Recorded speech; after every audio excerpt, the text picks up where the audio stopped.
Holanda, ako conhece cambio não basta drástico.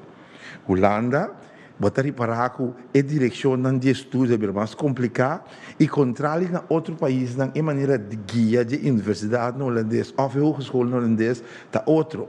Não está ali de ponto de vista basta correr para vir estudar esse caminho, então tá boa responsabilidade é processo de estudo tá.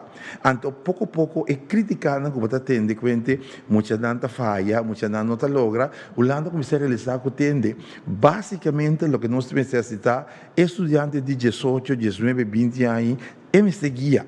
Então, nós estamos discutindo aqui via de ministro Van Eydoren tem o projeto de estudo com êxito na Holanda para dar um aporte com o governo holandês. A escola holandesa também é processo de guia.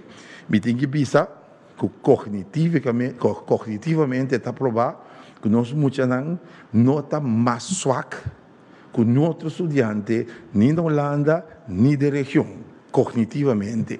E dolor de cabeça é choque cultural que tem os estudantes na Itália. Então, eu pensei que houve cautela para não compreender europeus, bota de campo na Holanda, bande boa. Tem muita que atende hard rock music, bande outra, tem muita que dá suceiba, e de lá tem sonido infernal como está dentro da sala. Abo como estudante, bom papel casbis a mama e mama nanda se bochincha. Até o processo aí, nós precisamos preparar nos ajudam com o processo aí de choque cultural que nós estudantes não têm. Poderá segundo é dolor que há aqui nós estudantes não têm com esta gasto de casa. Me que pisa turma maior. Dentro da conversação que nós temos com instâncias que facilitar casa para estudante, está para de um aumento drástico.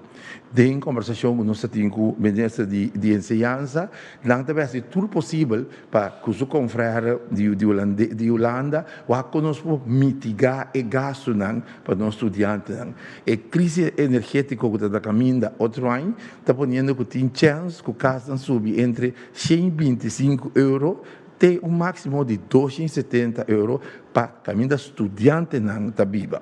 Então, basicamente, a pessoa é maior que o trabalho, que o senhor trabalha com SSI, é garantia nos panabos, boiu está em casa.